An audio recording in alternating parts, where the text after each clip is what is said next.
بسم الله الرحمن الرحيم. ألف لام ميم. ذلك الكتاب لا ريب فيه هدى للمتقين الذين يؤمنون بالغيب ويقيمون الصلاة ومما رزقناهم ينفقون والذين يؤمنون بما أنزل إليك وما أنزل من قبلك وبالآخرة هم يوقنون أولئك على هدى من ربهم وأولئك هم المفلحون إن الذين كفروا سواء عليهم أأنذرتهم أم لم تنذرهم لا يؤمنون ختم الله على قلوبهم وعلى سمعهم وعلى أبصارهم غشاوة ولهم عذاب عظيم ومن الناس من يقول آمنا بالله وباليوم الآخر وما هم بمؤمنين يخادعون الله والذين آمنوا وما يخدعون إلا أنفسهم وما يشعرون في قلوبهم مرض فزادهم الله مرضا ولهم عذاب أليم بما كانوا يكذبون وإذا قيل لهم لا تفسدوا في الأرض قالوا إنما نحن مصلحون ألا إنهم هم المفسدون ولكن لا يشعرون وإذا قيل لهم آمنوا كما آمن الناس قالوا أنؤمن كما آمن السفهاء ألا إنهم هم السفهاء ولكن لا يعلمون وإذا لقوا الذين آمنوا قالوا آمنا وإذا خلوا إلى شياطينهم قالوا إنا معكم إنما نحن مستهزئون الله يستهزئ بهم ويمدهم في طغيانهم يعمهون أولئك الذين اشتروا الضلالة بالهدى فما ربحت تجارتهم وما كانوا مهتدين مثلهم كمثل الذي استوقد نارا فلما أضاءت ما حوله ذهب الله بنورهم وتركهم في ظلمات لا يبصرون صم بكم عمي فهم لا يرجعون أو كصيب من السماء فيه ظلمات ورعد وبرق يجعلون أصابعهم في آذانهم من الصواعق حذر الموت والله محيط بالكافرين يكاد البرق يخطف أبصارهم كلما أضاء لهم مشوا فيه وإذا أظلم عليهم قاموا ولو شاء الله لذهب بسمعهم وأبصارهم إن الله على كل شيء قدير يا أيها الناس اعبدوا ربكم الذي خلقكم والذين من قبلكم لعلكم تتقون الذي جعل لكم الأرض فراشا والسماء بناء وأنزل من السماء ماء فأخرج به من الثمرات رزقا لكم فلا تجعلوا لله أندادا وأنتم تعلمون وإن كنتم في ريب مما نزلنا على عبدنا فأتوا بسورة من مثله وادعوا شهداءكم من دون الله إن كنتم صادقين فإن لم تفعلوا ولن تفعلوا فاتقوا النار التي وقودها الناس والحجارة أعدت للكافرين وبشر الذين آمنوا وعملوا الصالحات أن لهم جنات تجري من تحتها الأنهار كلما رزقوا منها من ثمرة رزقا قالوا هذا الذي رزقنا من قبل وأتوا به متشابها ولهم فيها أزواج مطهرة وهم فيها خالدون. إن الله لا يستحيي أن يضرب مثلا ما بعوضة فما فوقها فأما الذين آمنوا فيعلمون أنه الحق من ربهم وأما الذين كفروا فيقولون ماذا أراد الله بهذا مثلا يضل به كثيرا ويهدي به كثيرا وما يضل به إلا الفاسقين الذين ينقضون عهد الله من بعد ميثاقه ويقطعون ما أمر الله به أن يوصل ويفسدون في الأرض أولئك هم الخاسرون. كيف تكفرون بالله وكنتم أمواتا فأحياكم ثم يميتكم ثم يحييكم ثم إليه ترجعون. هو الذي خلق لكم ما في الأرض جميعا ثم استوى إلى السماء فسواهن 7 سماوات وهو بكل شيء عليم. وإذ قال ربك للملائكة إني جاعل في الأرض خليفة قالوا أتجعل فيها من يفسد فيها ويسفك الدماء ونحن نسبح بحمدك ونقدس لك قال إني أعلم ما لا تعلمون. وعلم آدم الأسماء كلها ثم عرضهم على الملائكة فقال أنبئوني بأسماء هؤلاء إن كنتم صادقين. قالوا سبحانك لا علم لنا إلا ما علمتنا إنك أنت العليم الحكيم. قال يا آدم أنبئهم بأسمائهم فلما أنبأهم بأسمائهم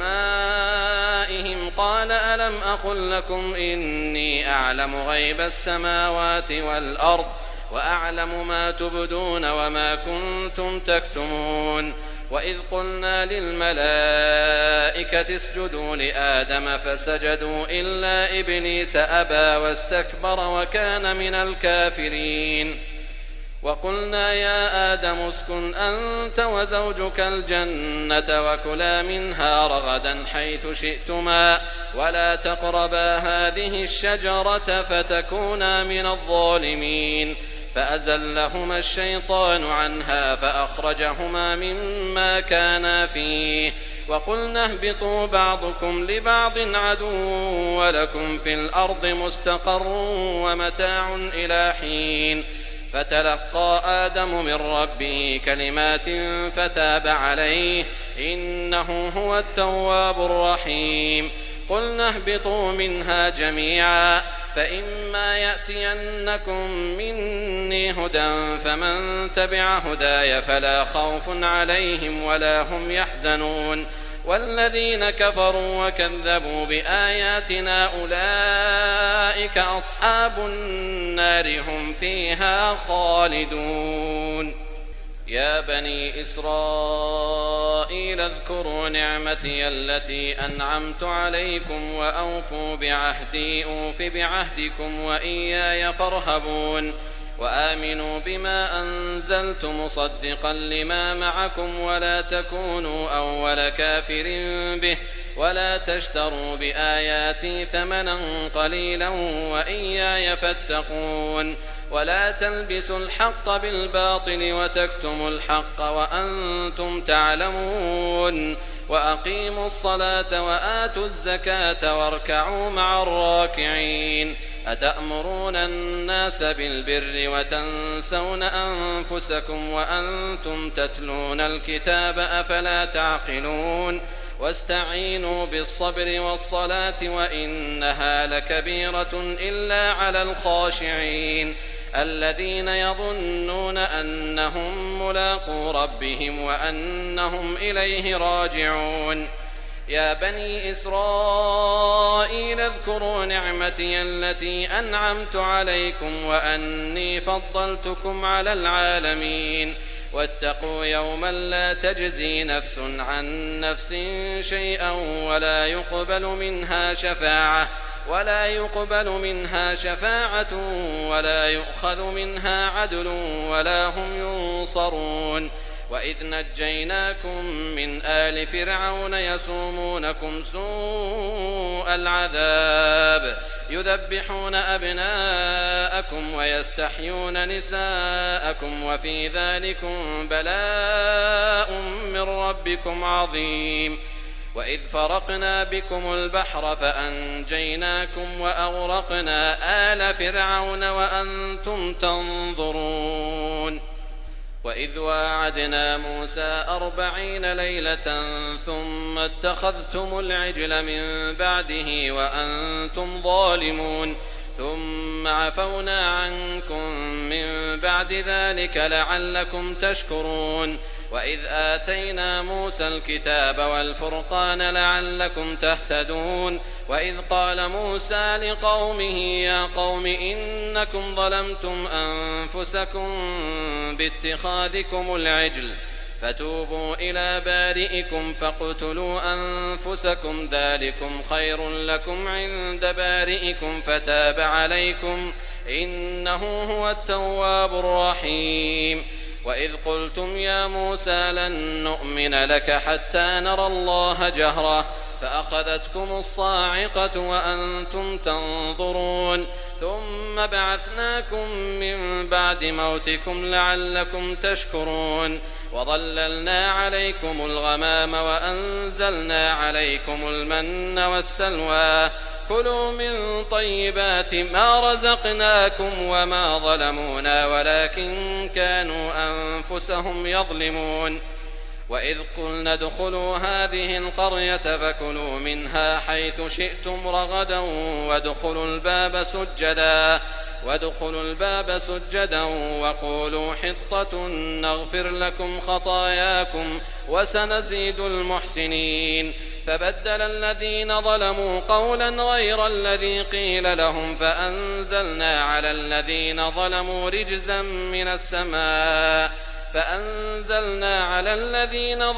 رجزا من السماء بما كانوا يفسقون. وإذ استسقى موسى لقومه فقلنا اضرب بعصاك الحجر فانفجرت منه 12 عينا قد علم كل أناس مشربهم كلوا واشربوا من رزق الله ولا تعثوا في الأرض مفسدين. وإذ قلتم يا موسى لن نصبر على طعام واحد فادع لنا ربك يخرج لنا مما تنبت الأرض من بقلها وقثائها وفومها وعدسها وبصلها قال أتستبدلون الذي هو أدنى بالذي هو خير اهبطوا مصرا فإن لكم ما سألتم وضربت عليهم الذلة والمسكنة وباءوا بغضب من الله ذلك بأنهم كانوا يكفرون بآيات الله ويقتلون النبيين بغير الحق ذلك بما عصوا وكانوا يعتدون. إن الذين آمنوا والذين هادوا والنصارى والصابئين من آمن بالله واليوم الآخر وعمل صالحا فلهم أجرهم عند ربهم ولا خوف عليهم ولا هم يحزنون. وإذ أخذنا ميثاقكم ورفعنا فوقكم الطور خذوا ما آتيناكم بقوة واذكروا ما فيه لعلكم تتقون ثم توليتم من بعد ذلك فلولا فضل الله عليكم ورحمته لكنتم من الخاسرين. ولقد علمتم الذين اعتدوا منكم في السبت فقلنا لهم كونوا قردة خاسئين فجعلناها نكالا لما بين يديها وما خلفها وموعظة للمتقين. وإذ قال موسى لقومه إن الله يأمركم أن تذبحوا بقرة قالوا أتتخذنا هزوا قال أعوذ بالله أن أكون من الجاهلين.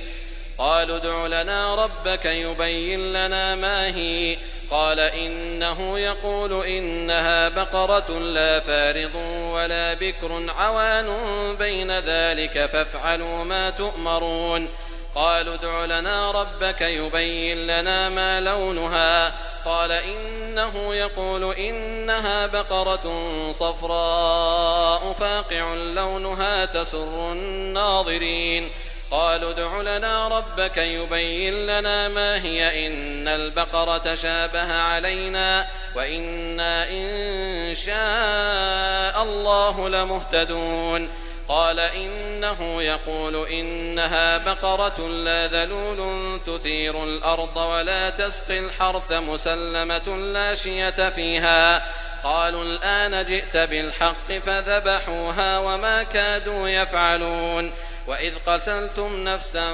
فادارأتم فيها والله مخرج ما كنتم تكتمون. فقلنا اضربوه ببعضها كذلك يحيي الله الموتى ويريكم آياته لعلكم تعقلون. ثم قست قلوبكم من بعد ذلك فهي كالحجارة أو أشد قسوة وإن من الحجارة لما يتفجر منه الأنهار وإن منها لما يشقق فيخرج منه الماء وإن منها لما يهبط من خشية الله وما الله بغافل عما تعملون.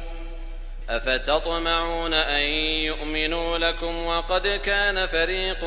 منهم يسمعون كلام الله ثم يحرفونه من بعد ما عقلوه وهم يعلمون. وإذا لقوا الذين آمنوا قالوا آمنا وإذا خلا بعضهم إلى بعض قالوا أتحدثونهم بما فتح الله عليكم ليحاجوكم به عند ربكم أفلا تعقلون. أولا يعلمون أن الله يعلم ما يسرون وما يعلنون. ومنهم أميون لا يعلمون الكتاب إلا أماني وإن هم إلا يظنون. فويل للذين يكتبون الكتاب بأيديهم ثم يقولون هذا من عند الله ليشتروا به ثمنا قليلا فويل لهم مما كتبت أيديهم وويل لهم مما يكسبون. وقالوا لن تمسنا النار إلا أياما معدودة قل أتخذتم عند الله عهدا فلن يخلف الله عهده أم تقولون على الله ما لا تعلمون. بلى من كسب سيئة وأحاطت به خطيئته فأولئك أصحاب النار هم فيها خالدون. والذين آمنوا وعملوا الصالحات أولئك أصحاب الجنة هم فيها خالدون. وإذ أخذنا ميثاق بني إسرائيل لا تعبدون إلا الله وبالوالدين إحسانا وذي القربى واليتامى والمساكين وقولوا للناس حسنا وأقيموا الصلاة وآتوا الزكاة ثم توليتم إلا قليلا منكم وأنتم معرضون. وإذ أخذنا ميثاقكم لا تسفكون دماءكم ولا تخرجون أنفسكم من دياركم ثم أقررتم وأنتم تشهدون. ثم أنتم هؤلاء تقتلون أنفسكم وتخرجون فريقا منكم من ديارهم تظاهرون عليهم بالإثم والعدوان وإن يأتوكم أسارى تفادوهم وهو محرم عليكم إخراجهم أفتؤمنون ببعض الكتاب وتكفرون ببعض فما جزاء من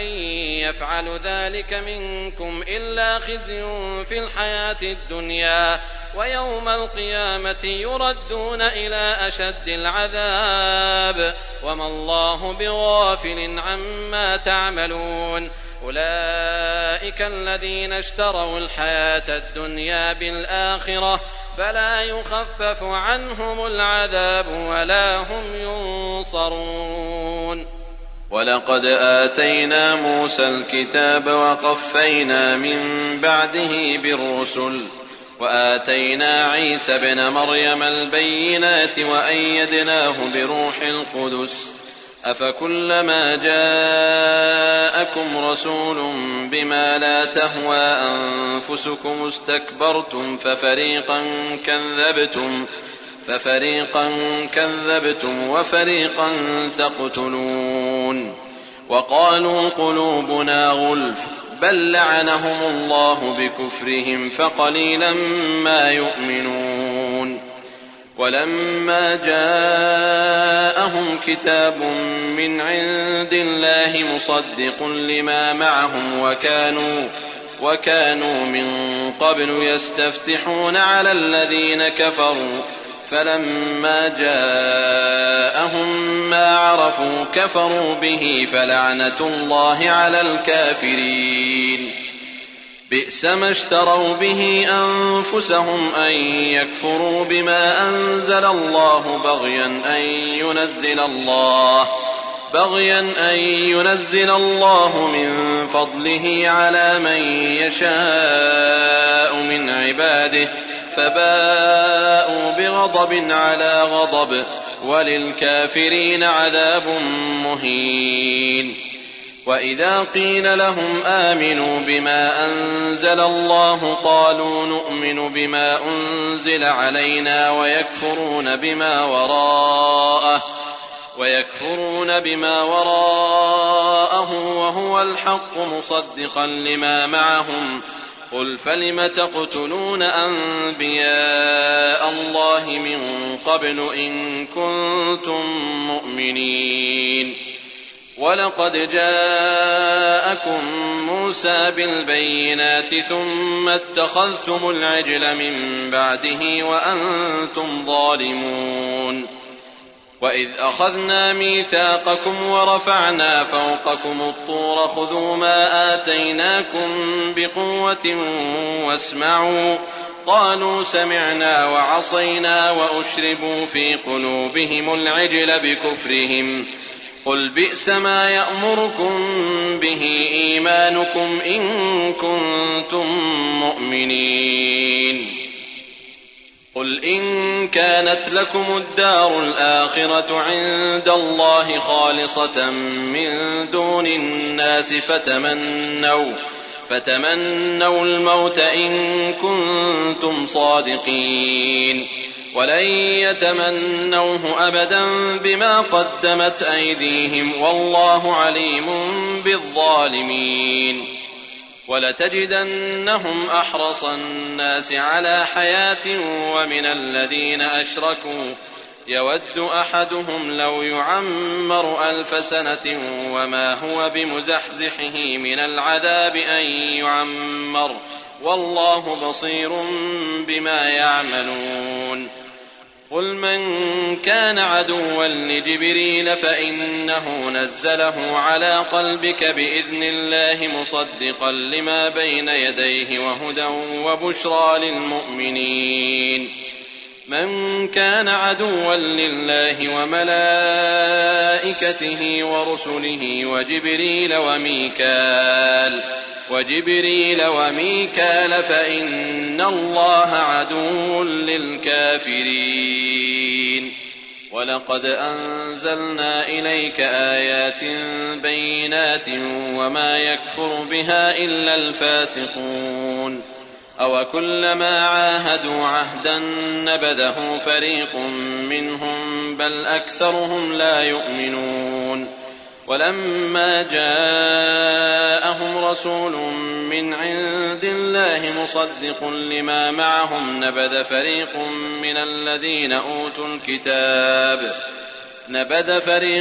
من الذين أوتوا الكتاب كتاب الله وراء ظهورهم كأنهم لا يعلمون واتبعوا ما تتلو الشياطين على ملك سليمان وما كفر سليمان ولكن الشياطين كفروا يعلمون الناس السحر وما أنزل على الملكين ببابل هاروت وماروت وما يعلمان من أحد حتى يقولا إنما نحن فتنة فلا تكفر فيتعلمون منهما ما يفرقون به بين المرء وزوجه وما هم بضارين به من أحد إلا بإذن الله ويتعلمون ما يضرهم ولا ينفعهم ولقد علموا لمن اشتراه ما له في الآخرة من خلاق ولبئس ما شروا به أنفسهم لو كانوا يعلمون ولو أنهم آمنوا واتقوا لمثوبة من عند الله خير لو كانوا يعلمون يا أيها الذين آمنوا لا تقولوا راعنا وقولوا انظرنا واسمعوا وللكافرين عذاب أليم ما يود الذين كفروا من أهل الكتاب ولا المشركين أن ينزل عليكم من خير من ربكم والله يختص برحمته من يشاء والله ذو الفضل العظيم ما ننسخ من آية أو ننسها نأت بخير منها أو مثلها ألم تعلم أن الله على كل شيء قدير ألم تعلم أن الله له ملك السماوات والأرض وما لكم من دون الله من ولي ولا نصير أم تريدون أن تسألوا رسولكم كما سئل موسى من قبل ومن يتبدل الكفر بالإيمان فقد ضل سواء السبيل ود كثير من أهل الكتاب لو يردونكم من بعد إيمانكم كفارا حسدا من عند أنفسهم من بعد ما تبين لهم الحق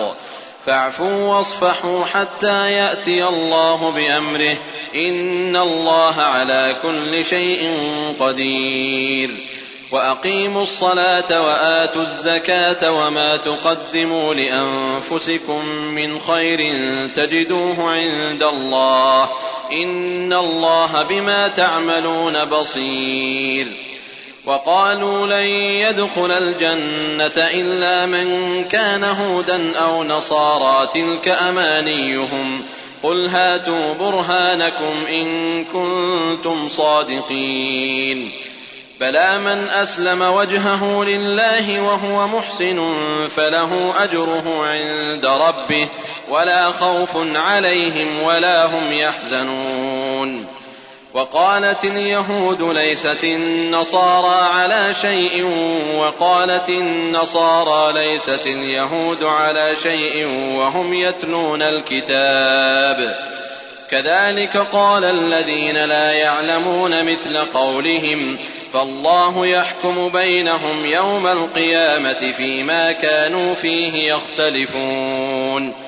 ومن أظلم ممن منع مساجد الله أن يذكر فيها اسمه وسعى في خرابها أولئك ما كان لهم أن يدخلوها إلا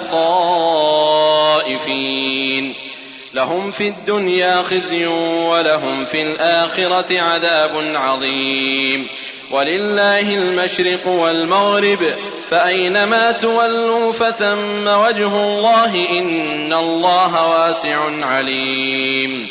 وقالوا اتخذ الله ولدا سبحانه بل له ما في السماوات والأرض كل له قانتون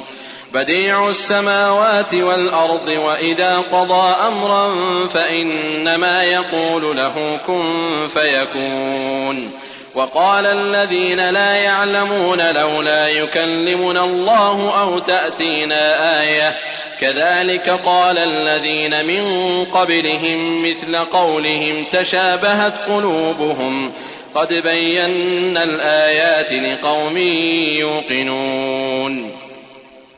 إنا أرسلناك بالحق بشيرا ونذيرا ولا تسأل عن أصحاب الجحيم ولن ترضى عنك اليهود ولا النصارى حتى تتبع ملتهم قل إن هدى الله هو الهدى ولئن اتبعت أهواءهم بعد الذي جاءك من العلم ما لك من الله من ولي ولا نصير الذين آتيناهم الكتاب يتلونه حق تلاوته أولئك يؤمنون به ومن يكفر به فأولئك هم الخاسرون يا بني إسرائيل اذكروا نعمتي التي أنعمت عليكم وأني فضلتكم على العالمين واتقوا يوما لا تجزي نفس عن نفس شيئا ولا يقبل منها عدل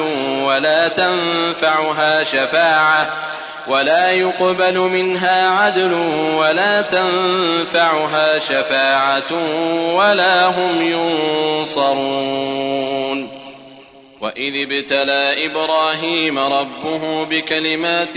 فأتمهن قال إني جاعلك للناس إماما قال ومن ذريتي قال لا ينال عهد الظالمين وإذ جعلنا البيت مثابة للناس وأمنا واتخذوا من مقام إبراهيم مصلى وعهدنا إلى إبراهيم وإسماعيل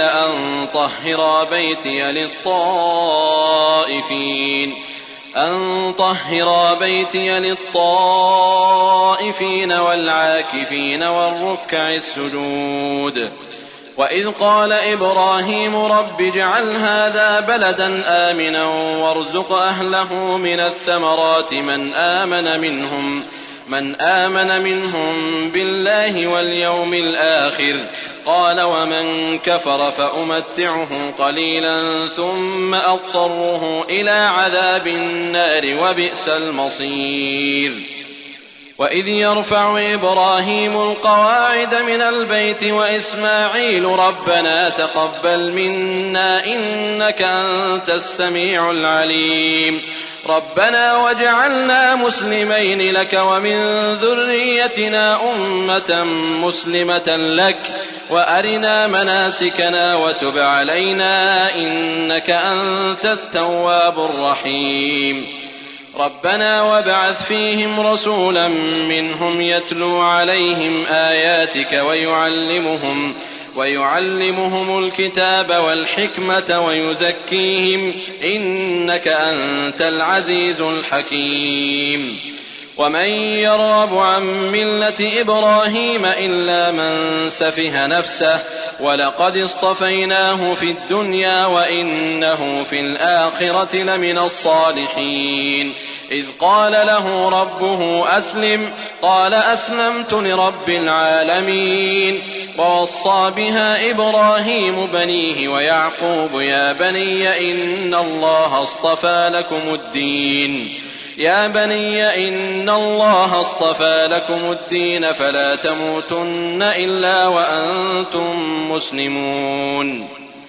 أم كنتم شهداء إذ حضر يعقوب الموت إذ قال لبنيه ما تعبدون من بعدي قالوا نعبد إلهك وإله آبائك إبراهيم وإسماعيل وإسحاق إلها واحدا ونحن له مسلمون تلك أمة قد خلت لها ما كسبت ولكم ما كسبتم ولا تسألون عما كانوا يعملون. وقالوا كونوا هودا أو نصارى تهتدوا قل بل ملة إبراهيم حنيفا وما كان من المشركين. قولوا آمنا بالله وما أنزل إلينا وما أنزل إلى إبراهيم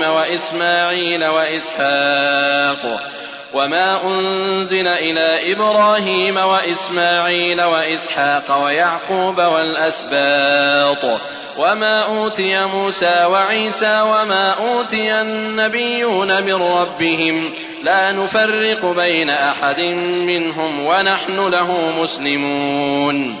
فإن آمنوا بمثل ما آمنتم به فقد اهتدوا وإن تولوا فإنما هم في شقاق فسيكفيكهم الله وهو السميع العليم. صبغة الله ومن أحسن من الله صبغة ونحن له عابدون. قل أتحاجوننا في الله وهو ربنا وربكم ولنا أعمالنا ولكم أعمالكم ونحن له مخلصون. أم تقولون إن إبراهيم وإسماعيل وإسحاق ويعقوب والأسباط كانوا هودا أو نصارى قل أأنتم أعلم أم الله ومن أظلم ممن كتم شهادة عنده من الله وما الله بغافل عما تعملون. تلك أمة قد خلت لها ما كسبت ولكم ما كسبتم ولا تسألون عما كانوا يعملون. سيقول السفهاء من الناس ما ولاهم عن قبلتهم التي كانوا عليها قل لله المشرق والمغرب يهدي من يشاء إلى صراط مستقيم. وكذلك جعلناكم أمة وسطا لتكونوا شهداء على الناس ويكون الرسول عليكم شهيدا. وما جعلنا القبلة التي كنت عليها إلا لنعلم من يتبع الرسول ممن ينقلب على عقبيه وإن كانت لكبيرة إلا على الذين هدى الله وما كان الله ليضيع إيمانكم إن الله بالناس لرءوف رحيم. قد نرى تقلب وجهك في السماء فلنولينك قبلة ترضاها فول وجهك شطر المسجد الحرام وحيث ما كنتم فولوا وجوهكم شطره وإن الذين أوتوا الكتاب ليعلمون أنه الحق من ربهم وما الله بغافل عما يعملون. ولئن أتيت الذين أوتوا الكتاب بكل آية ما تبعوا قبلتك وما أنت بتابع قبلتهم وما بعضهم بتابع قبلة بعض ولئن اتبعت أهواءهم من بعد ما جاءك من العلم إنك إذا لمن الظالمين. الذين آتيناهم الكتاب يعرفونه كما يعرفون أبناءهم وإن فريقا منهم ليكتمون الحق وهم يعلمون. الحق من ربك فلا تكونن من الممترين. ولكل وجهة هو موليها فاستبقوا الخيرات أينما تكونوا يأت بكم الله جميعا إن الله على كل شيء قدير. ومن حيث خرجت فول وجهك شطر المسجد الحرام وإنه للحق من ربك وما الله بغافل عما تعملون. ومن حيث خرجت فول وجهك شطر المسجد الحرام وحيث ما كنتم فولوا وجوهكم شطره لئلا يكون للناس عليكم حجة إلا الذين ظلموا منهم فلا تخشوهم واخشوني ولأتم نعمتي عليكم ولعلكم تهتدون كما أرسلنا فيكم رسولا منكم يتلو عليكم آياتنا ويزكيكم ويعلمكم الكتاب والحكمة ويعلمكم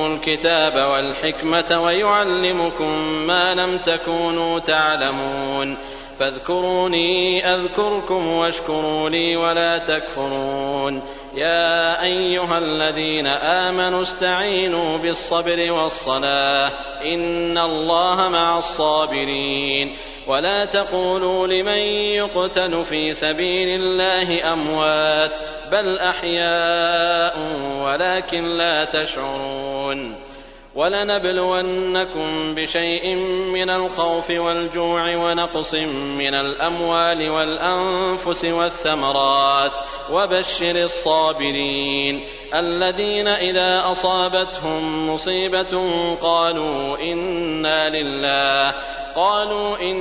لله وإنا إليه راجعون أولئك عليهم صلوات من ربهم ورحمة وأولئك هم المهتدون إن الصفا والمروة من شعائر الله فمن حج البيت أو اعتمر فلا جناح عليه أن يطوف بهما ومن تطوع خيرا فإن الله شاكر عليم إن الذين يكتمون ما أنزلنا من البينات والهدى من بعد ما بيناه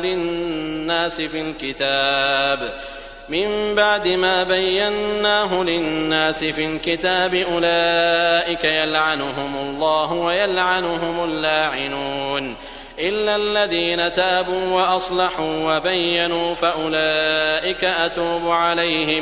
فأولئك أتوب عليهم وأنا التواب الرحيم إن الذين كفروا وماتوا وهم كفار أولئك عليهم لعنة الله والملائكة والناس أجمعين خالدين فيها لا يخفف عنهم العذاب ولا هم ينظرون وإلهكم إله واحد لا إله إلا هو الرحمن الرحيم إن في خلق السماوات والأرض واختلاف الليل والنهار والفلك التي تجري في البحر بما ينفع الناس وما أنزل الله من السماء من ماء فأحيا به الأرض بعد موتها وبث فيها من كل دابة وتصريف الرياح والسحاب المسخر بين السماء والأرض لآيات لقوم يعقلون ومن الناس من يتخذ من دون الله أندادا يحبونهم كحب الله والذين آمنوا أشد حبا لله ولو يرى الذين ظلموا إذ يرون العذاب أن القوة لله جميعا وأن الله شديد العذاب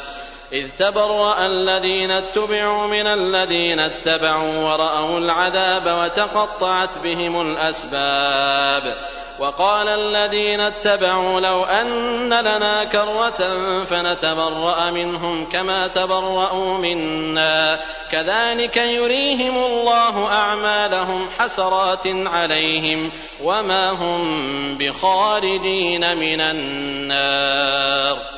يا أيها الناس كلوا مما في الأرض حلالا طيبا ولا تتبعوا خطوات الشيطان إنه لكم عدو مبين إنما يأمركم بالسوء والفحشاء وأن تقولوا على الله ما لا تعلمون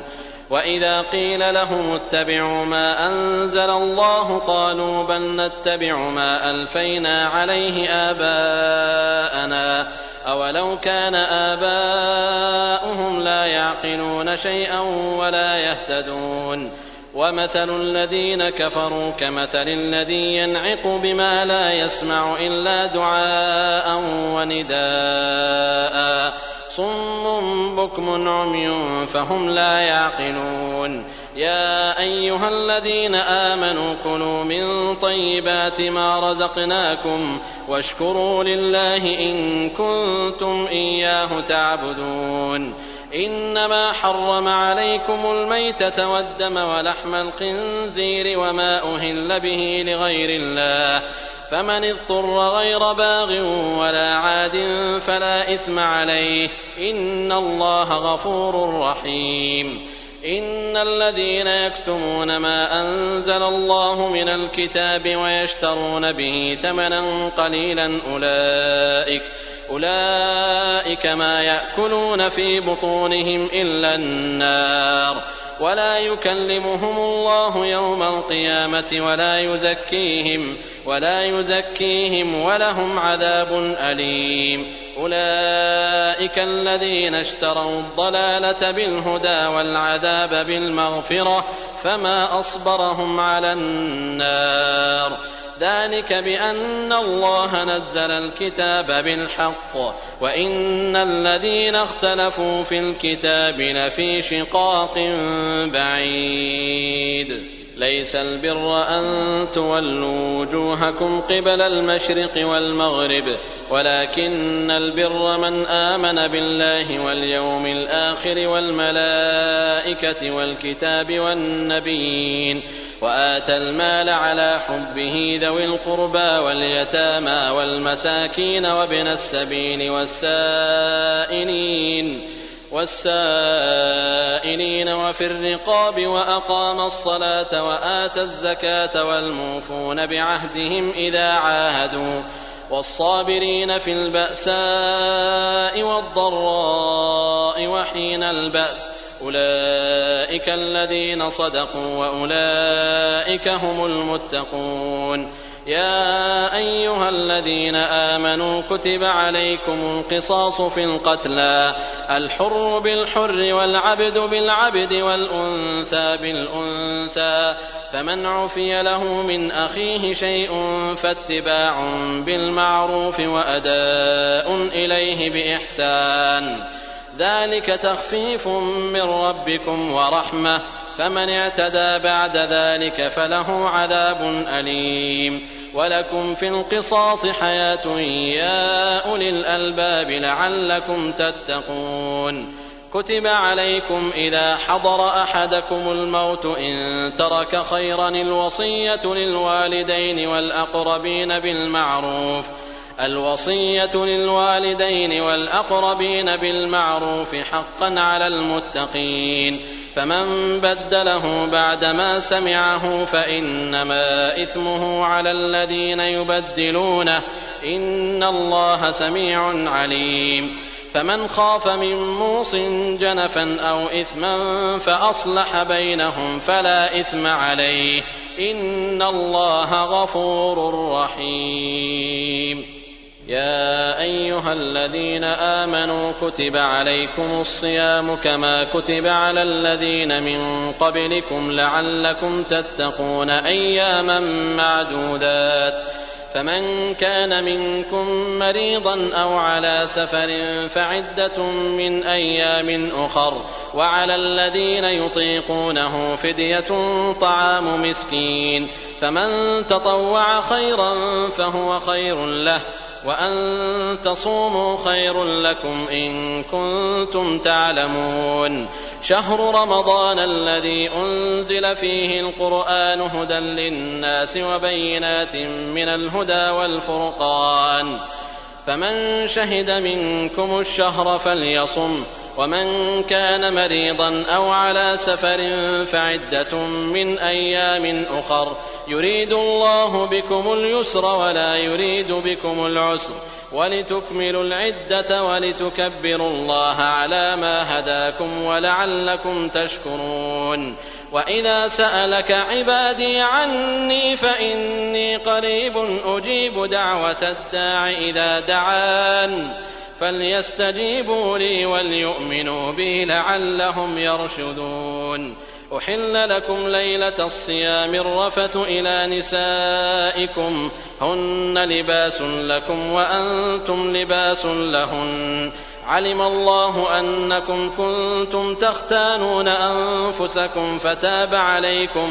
فتاب عليكم وعفى عنكم فالآن باشروهن وابتغوا ما كتب الله لكم وكلوا واشربوا حتى يتبين لكم الخيط الأبيض من الخيط الأسود من الفجر ثم أتموا الصيام إلى الليل ولا تباشروهن وأنتم عاكفون في المساجد تلك حدود الله فلا تقربوها كذلك يبين الله آياته للناس لعلهم يتقون.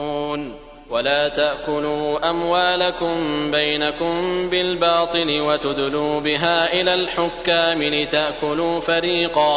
لتأكلوا فريقا من أموال الناس بالإثم وأنتم تعلمون. يسألونك عن الأهلة قل هي مواقيت للناس والحج وليس البر بأن تأتوا البيوت من ظهورها ولكن البر من اتقى وأتوا البيوت من أبوابها واتقوا الله لعلكم تفلحون. وقاتلوا في سبيل الله الذين يقاتلونكم ولا تعتدوا إن الله لا يحب المعتدين. وقتلوهم حيث ثقفتموهم وأخرجوهم من حيث أخرجوكم والفتنة أشد من القتل ولا تقاتلوهم عند المسجد الحرام حتى يقاتلوكم فيه فإن قاتلوكم فاقتلوهم كذلك جزاء الكافرين فإن انتهوا فإن الله غفور رحيم. وقاتلوهم حتى لا تكون فتنة ويكون الدين لله فإن انتهوا فلا عدوان إلا على الظالمين. الشهر الحرام بالشهر الحرام والحرمات قصاص فمن اعتدى عليكم فاعتدوا عليه بمثل ما اعتدى عليكم واتقوا الله واعلموا أن الله مع المتقين. وأنفقوا في سبيل الله ولا تلقوا بأيديكم إلى التهلكة وأحسنوا إن الله يحب المحسنين. وأتموا الحج والعمرة لله فإن أحصرتم فما استيسر من الهدي ولا تحلقوا رؤوسكم حتى يبلغ الهدي محله فمن كان منكم مريضا أو به أذى من رأسه ففدية من صيام أو صدقة أو نسك فإذا أمنتم فمن تمتع بالعمرة إلى الحج فما استيسر من الهدي فمن لم يجد فصيام 3 أيام في الحج و7 إذا رجعتم تلك 10 كاملة ذلك لمن لم يكن أهله حاضر المسجد الحرام واتقوا الله واعلموا أن الله شديد العقاب. الحج أشهر معلومات فمن فرض فيهن الحج فلا رفث ولا فسوق ولا جدال في الحج وما تفعلوا من خير يعلمه الله وتزودوا فإن خير الزاد التقوى واتقون يا أولي الألباب. ليس عليكم جناح أن تبتغوا فضلا من ربكم فإذا أفضتم من عرفات فاذكروا الله عند المشعر الحرام واذكروه كما هداكم وإن كنتم من قبله لمن الضالين ثم أفيضوا من حيث أفاض الناس واستغفروا الله إن الله غفور رحيم. فإذا قضيتم مناسككم فاذكروا الله كذكركم آباءكم أو أشد ذكرا فمن الناس من يقول ربنا آتنا في الدنيا وما له في الآخرة من خلاق ومنهم من يقول ربنا آتنا في الدنيا حسنة وفي الآخرة حسنة وقنا عذاب النار أولئك لهم نصيب مما كسبوا والله سريع الحساب واذكروا الله في أيام معدودات فمن تعجل في يومين فلا إثم عليه ومن تأخر فلا إثم عليه لمن اتقى واتقوا الله واعلموا أنكم إليه تحشرون. ومن الناس من يعجبك قوله في الحياة الدنيا ويشهد الله على ما في قلبه وهو ألد الخصام وإذا تولى سعى في الأرض ليفسد فيها ويهلك الحرث والنسل والله لا يحب الفساد وإذا قيل له اتق الله أخذته العزة بالإثم فحسبه جهنم ولبئس المهاد. ومن الناس من يشري نفسه ابتغاء مرضات الله والله رءوف بالعباد. يا أيها الذين آمنوا ادخلوا في السلم كافة ولا تتبعوا خطوات الشيطان إنه لكم عدو مبين. فإن زللتم من بعد ما جاءتكم البينات فاعلموا أن الله عزيز حكيم. هل ينظرون إلا أن يأتيهم الله في ظلل من الغمام والملائكة وقضي الأمر وإلى الله ترجع الأمور. سل بني إسرائيل كم آتيناهم من آية بينة ومن يبدل نعمة الله من بعد ما جاءته فإن الله شديد العقاب. زين للذين كفروا الحياة الدنيا ويسخرون من الذين آمنوا والذين اتقوا فوقهم يوم القيامة والله يرزق من يشاء بغير حساب. كان الناس أمة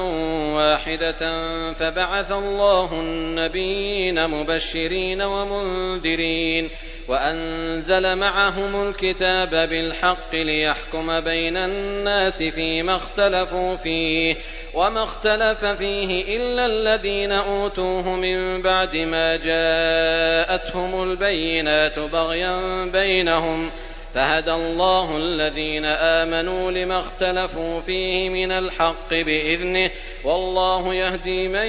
يشاء إلى صراط مستقيم. أم حسبتم أن تدخلوا الجنة ولما يأتكم مثل الذين خلوا من قبلكم مستهم البأساء والضراء وزلزلوا حتى يقول الرسول والذين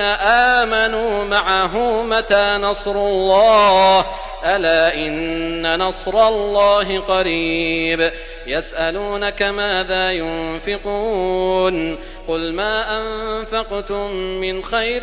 فللوالدين والأقربين واليتامى والمساكين وابن السبيل وما تفعلوا من خير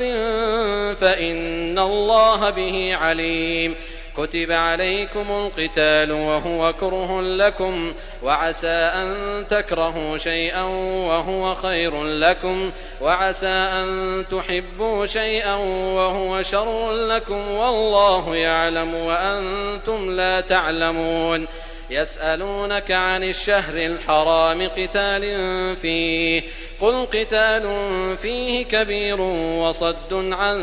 سبيل الله وكفر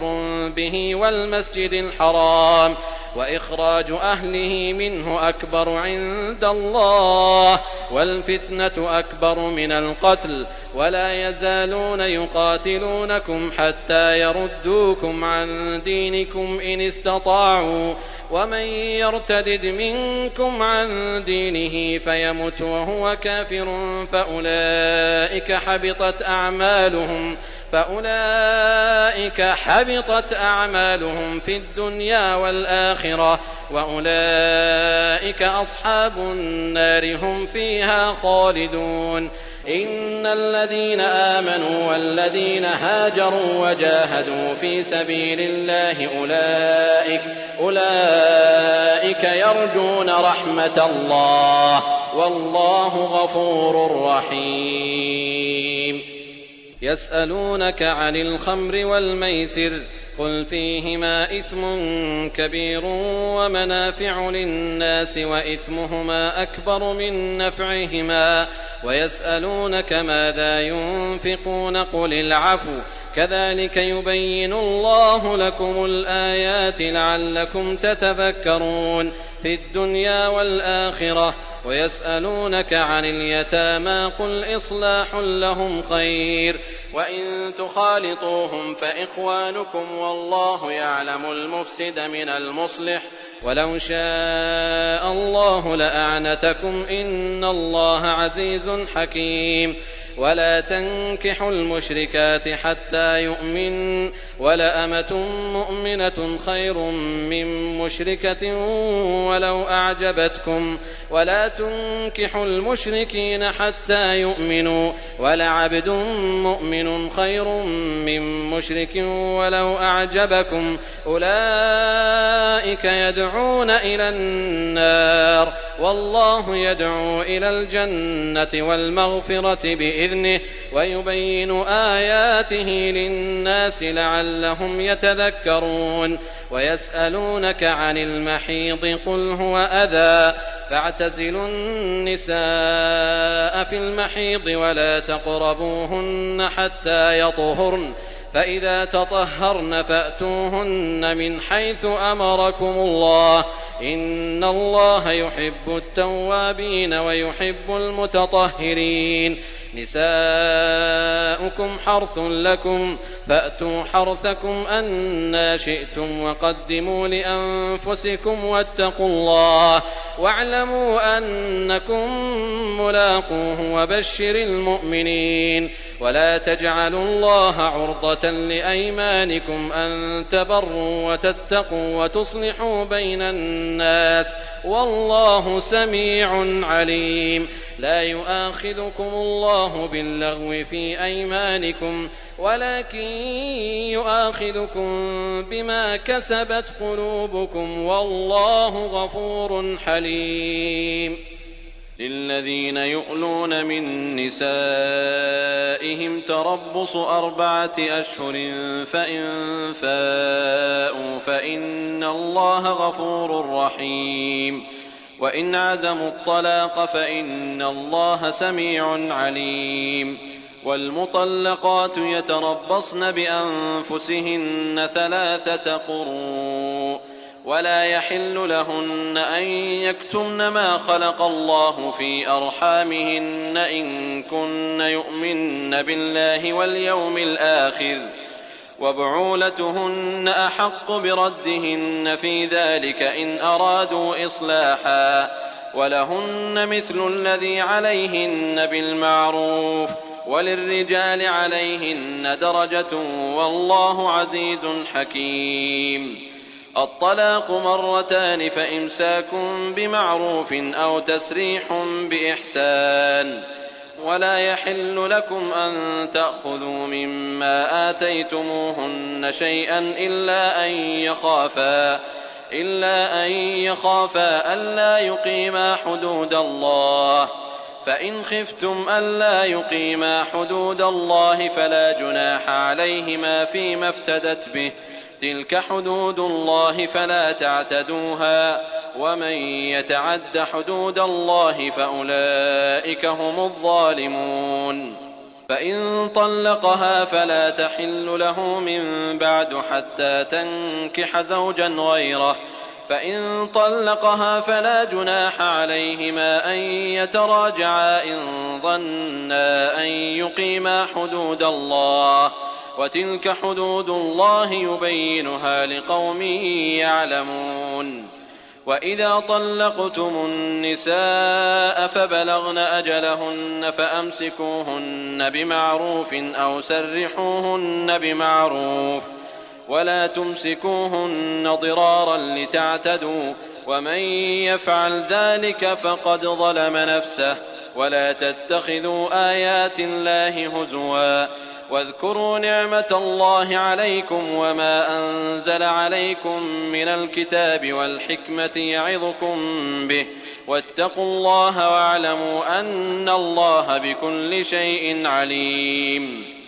وإذا طلقتم النساء فبلغن أجلهن فلا تعضلوهن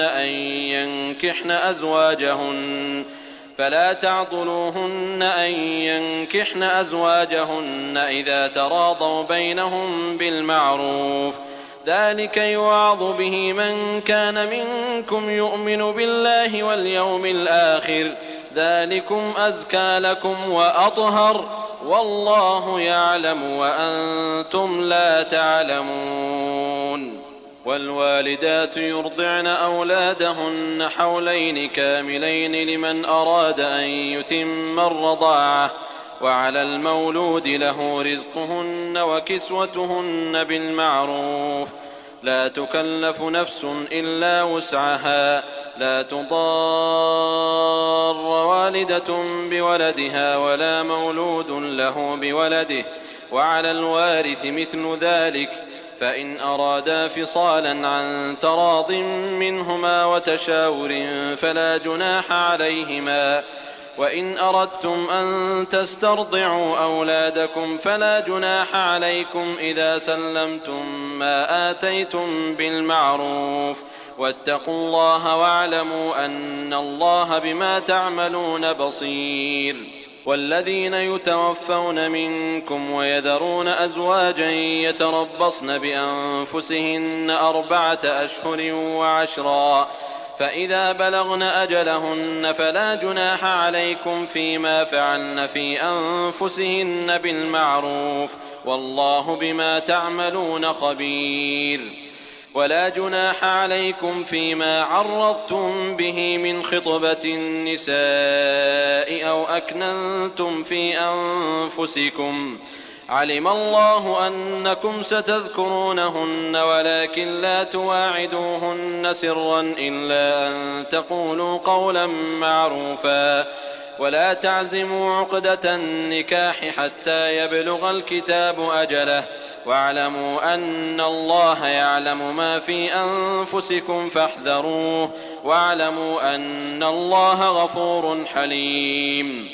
لا جناح عليكم إن طلقتم النساء ما لم تمسوهن أو تفرضوا لهن فريضة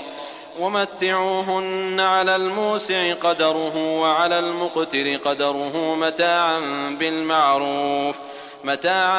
بالمعروف حقا على المحسنين. وإن طلقتموهن من قبل أن تمسوهن وقد فرضتم لهن فريضة فنصف ما فرضتم إلا أن يعفون أو يعفو الذي بيده عقدة النكاح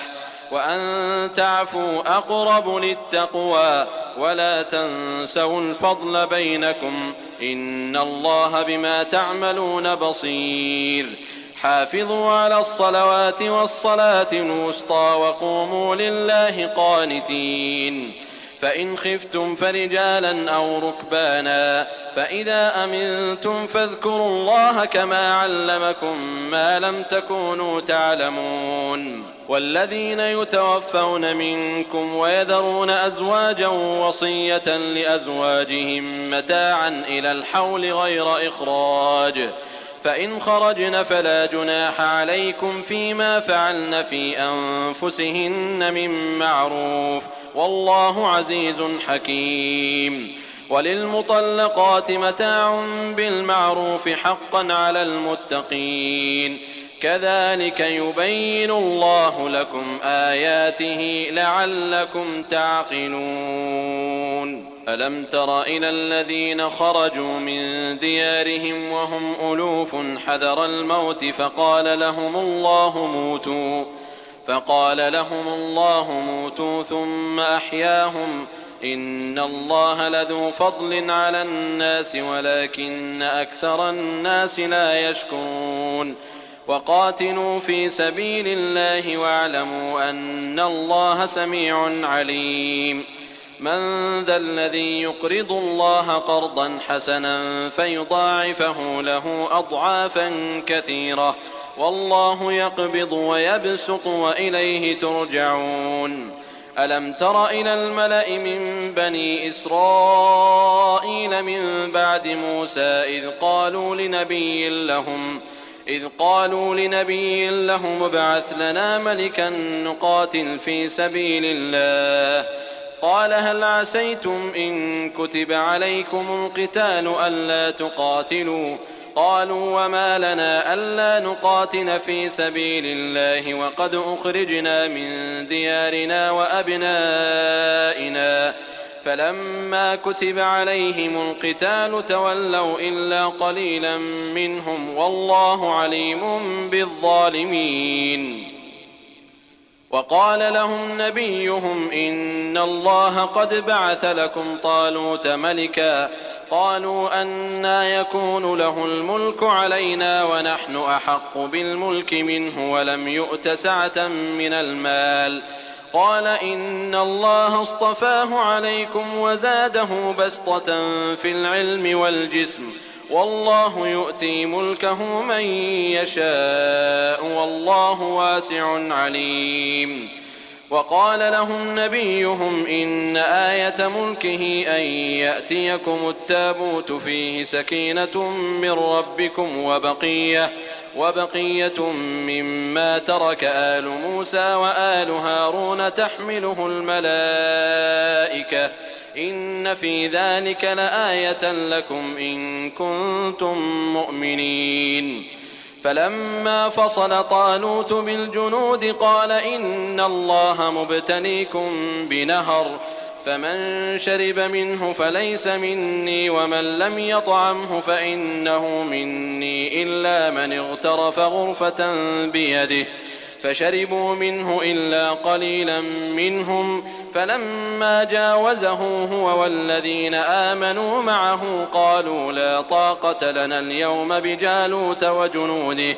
قال الذين يظنون أنهم ملاقو الله كم من فئة قليلة غلبت فئة كثيرة بإذن الله والله مع الصابرين. ولما برزوا لجالوت وجنوده قالوا ربنا أفرغ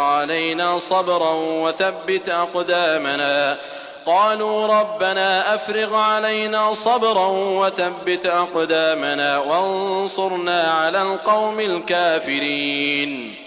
فهزموهم بإذن الله وقتل داود جالوت وآتاه الله الملك والحكمة وعلمه مما يشاء ولولا دفع الله الناس بعضهم ببعض لفسدت الأرض ولكن الله ذو فضل على العالمين. تلك آيات الله نتلوها عليك بالحق وإنك لمن المرسلين. تلك الرسل فضلنا بعضهم على بعض منهم من كلم الله ورفع بعضهم درجات وآتينا عيسى ابن مريم البينات وأيدناه بروح القدس ولو شاء الله ما اقتتل الذين من بعدهم من بعد ما جاءتهم البينات ولكن اختلفوا فمنهم من آمن ومنهم من كفر ولو شاء الله ما اقتتلوا ولكن الله يفعل ما يريد. يا أيها الذين آمنوا أنفقوا مما رزقناكم من قبل أن يأتي يوم لا بيع فيه ولا خلة ولا شفاعة والكافرون هم الظالمون. الله لا إله إلا هو الحي القيوم لا تأخذه سنة ولا نوم له ما في السماوات وما في الأرض من ذا الذي يشفع عنده إلا بإذنه يعلم ما بين أيديهم وما خلفهم ولا يحيطون بشيء من علمه إلا بما شاء وسع كرسيه السماوات والأرض ولا يئوده حفظهما وهو العلي العظيم. لا إكراه في الدين قد تبين الرشد من الغي فمن يكفر بالطاغوت ويؤمن بالله فقد استمسك بالعروة الوثقى لا انفصام لها والله سميع عليم. الله ولي الذين آمنوا يخرجهم من الظلمات إلى النور والذين كفروا أولياؤهم الطاغوت يخرجونهم من النور إلى الظلمات أولئك أصحاب النار هم فيها خالدون. ألم تر إلى الذي حاج إبراهيم في ربه أن آتاه الله الملك إذ قال إبراهيم ربي الذي يحيي ويميت قال أنا أحيي وأميت قال إبراهيم فإن الله يأتي بالشمس من المشرق فأت بها من المغرب فبهت الذي كفر والله لا يهدي القوم الظالمين. أو كالذي مر على قرية وهي خاوية على عروشها قال أنى يحيي هذه الله بعد موتها فأماته الله 100 عام ثم بعثه قال كم لبثت قال لبثت يوما أو بعض يوم قال بل لبثت 100 عام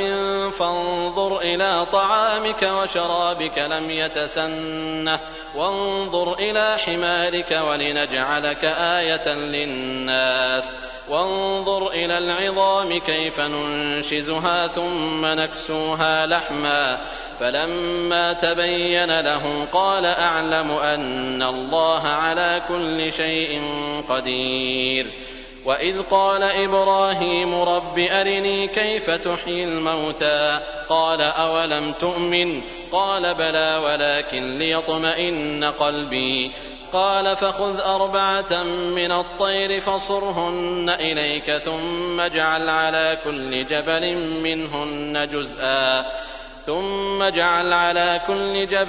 منهن جزءا ثم ادعهن يأتينك سعيا واعلم أن الله عزيز حكيم. مثل الذين ينفقون أموالهم في سبيل الله كمثل حبة أنبتت 7 سنابل في كل سنبلة 100 حبة والله يضاعف لمن يشاء والله واسع عليم. الذين ينفقون أموالهم في سبيل الله ثم لا يتبعون ما أنفقوا منا ولا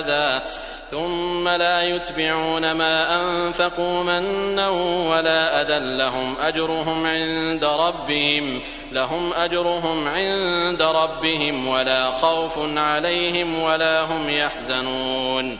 قول معروف ومغفرة خير من صدقة يتبعها أذى والله غني حليم. يا أيها الذين آمنوا لا تبطلوا صدقاتكم بالمن والأذى كالذي ينفق ماله رئاء الناس ولا يؤمن بالله واليوم الآخر فمثله كمثل صفوان عليه تراب فأصابه وابل فتركه صلدا لا يقدرون على شيء مما كسبوا والله لا يهدي القوم الكافرين. ومثل الذين ينفقون أموالهم ابتغاء مرضات الله وتثبيتا من أنفسهم كمثل جنة بربوة أصابها وابل فآتت أكلها ضعفين فإن لم يصبها وابل فطل والله بما تعملون بصير. أيود أحدكم أن تكون له جنة من نخيل وأعناب تجري من تحتها الأنهار له فيها من كل الثمرات وأصابه الكبر وله ذرية ضعفاء فأصابها إعصار فيه نار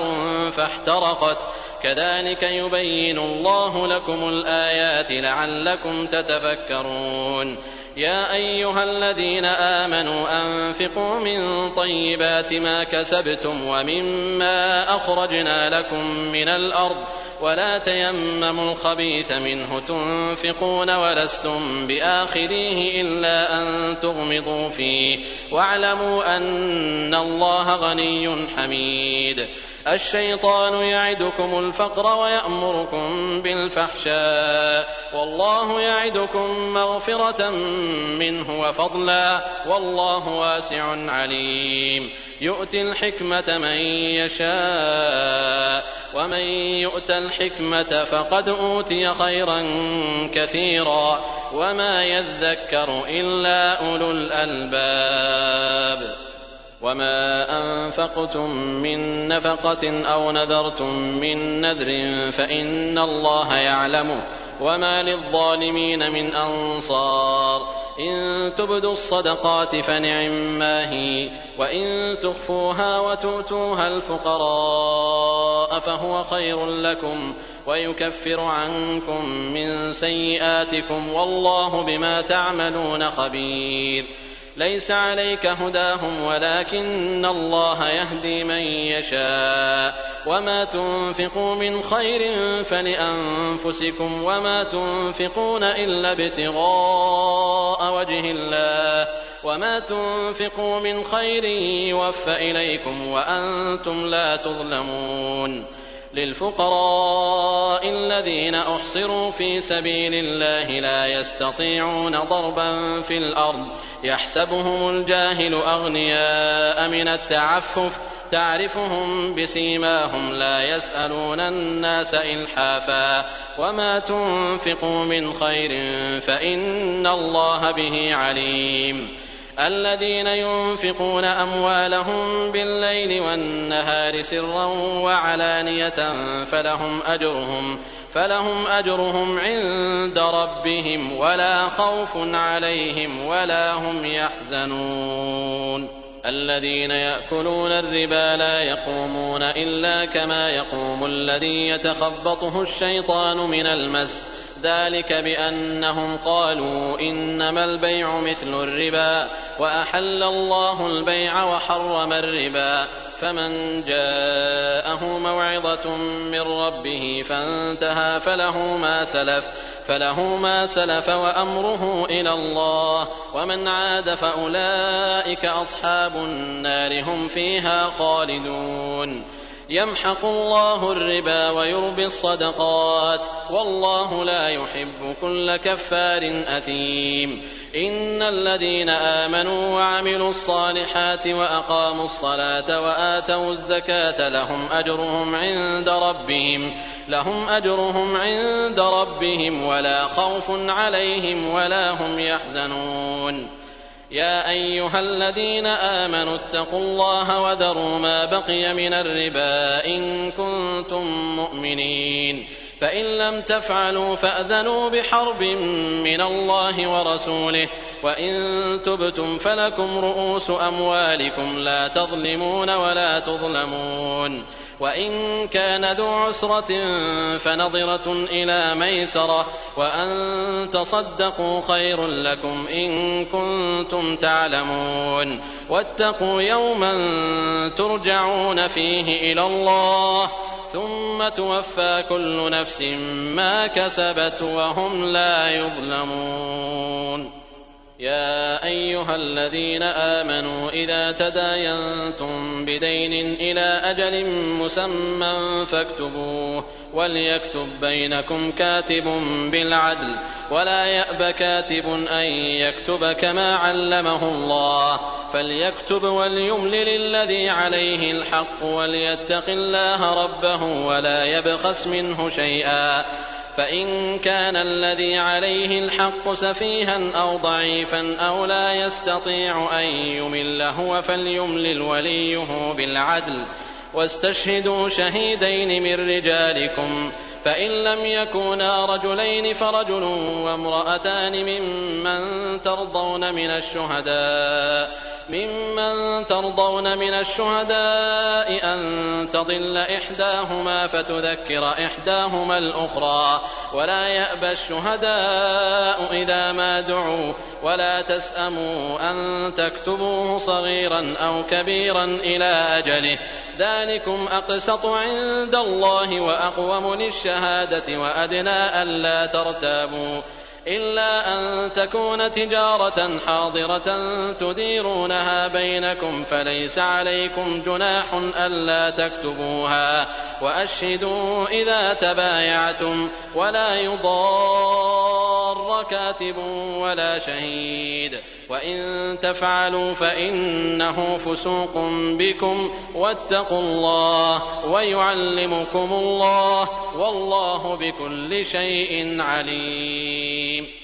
وإن كنتم على سفر ولم تجدوا كاتبا فرهان مقبوضة فإن أمن بعضكم بعضا فليؤد الذي اؤتمن أمانته وليتق الله ربه ولا تكتموا الشهادة ومن يكتمها فإنه آثم قلبه والله بما تعملون عليم. لله ما في السماوات وما في الأرض وإن تبدوا ما في أنفسكم أو تخفوه يحاسبكم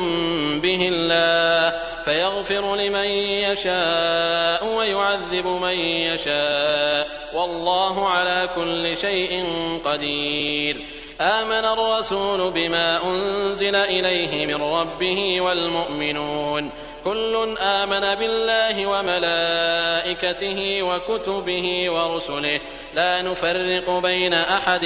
من رسله وقالوا سمعنا وأطعنا غفرانك ربنا وإليك المصير. لا يكلف الله نفسا إلا وسعها لها ما كسبت وعليها ما اكتسبت ربنا لا تؤاخذنا إن نسينا أو أخطأنا ربنا ولا تحمل علينا إصرا كما حملته على الذين من قبلنا ربنا ولا تحملنا ما لا طاقة لنا به واعف عنا واغفر لنا وارحمنا أنت مولانا فانصرنا على القوم الكافرين.